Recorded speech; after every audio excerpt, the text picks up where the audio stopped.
महिलाओं और बच्चियों के खिलाफ बढ़ते अपराध पर लगाम थमने का नाम नहीं ले रहा है। रोजाना छेड़छाड़ और दुष्कर्म जैसी जघन्य घटनाएं सामने आ रही है।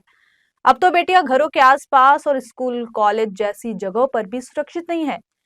इसी से संबंधित एक नया मामला आया है थाने जिले के बदलापुर से, जहां एक निजी स्कूल में पढ़ने वाली बच्ची के साथ छेड़छाड़ किया गया।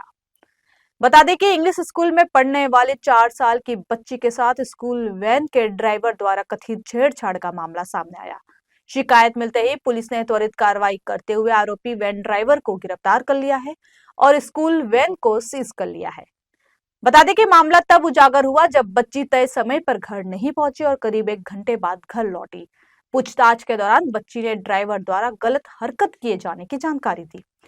इस पर परिजनों ने स्कूल प्रशासन में शिकायत दर्ज कराई। मामले में गुस्साए लोगों ने स्कूल वैन में तोड़फोड़ करते हुए आरोपी चालक पर कड़ी कार्रवाई की मांग की। जांच में सामने आया है कि स्कूल वैन प्राइवेट नंबर प्लेट पर चल रही थी, जो आरटीओ नियमों का उल्लंघन है। फिलहाल पुलिस मामले की गहन जांच कर रही है और आरटीओ और स्कूल प्रबंधन की जिम्मेदारी पर भी कई तरह के सवाल खड़े कर रही है। बदलापूर पश्चिम पोलीस स्टेशन अंतर्गत एका मुलीवर अतिप्रसंग करण्याचा प्रयत्न एका आरोपीने केलेला आहे। त्या अनुषंगाने बदलापूर पश्चिम पोलीस स्टेशनमध्ये तात्काळ गुन्हा दाखल झालेला आहे। त्यातील आरोपी जो आहे तो आपल्या अटकेत आहे। त्याचबरोबर मुलींची जी वैद्यकीय चाचणी आहे त्या मुलीची वैद्यकीय चाचणी चालू आहे। हा अत्याचार कुठे घडला, म्हणजे त्या संपूर्ण प्रकारे घडला असं सांगितलं जात आहे। सदरची घटना ही स्कूल व्हॅनमध्ये घडल्याची माहिती आपल्याला फिर्यादीकडून मिळालेली आहे। ही स्कूल व्हॅन शाळेची होती की प्रायव्हेट होती? प्रायव्हेट स्कूल व्हॅन होती ती।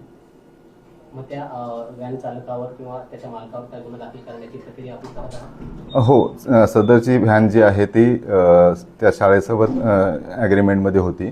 त्या अनुषंगाने आपण पुढील चौकशी करून त्या अनुषंगाने पुढील कारवाई करत आहोत। संपूर्ण प्रकरण काय आहे, कारण की फिर्यादीने काय माहिती दिली, संपूर्ण प्रकरण काय? नाही, सदर घटनेमध्ये फिर्यादीने जी फिर्याद दिलेली आहे त्या फिर्यादीमध्ये दुपारी 1:30 ते 2च्या दरम्यान त्या मुलीला जो ड्रायव्हर आहे त्या ड्रायव्हरने प्रायव्हेट पार्टला हात लावल्याची एक आपल्याला त्यांनी खबर दिलेली आहे आणि त्या खबरीच्या अनुषंगाने आपण गुन्हा दाखल केलेला आहे। ती शाळा अधिकृत आहे का? त्याविषयी तपासामध्ये आपण माहिती घेऊ।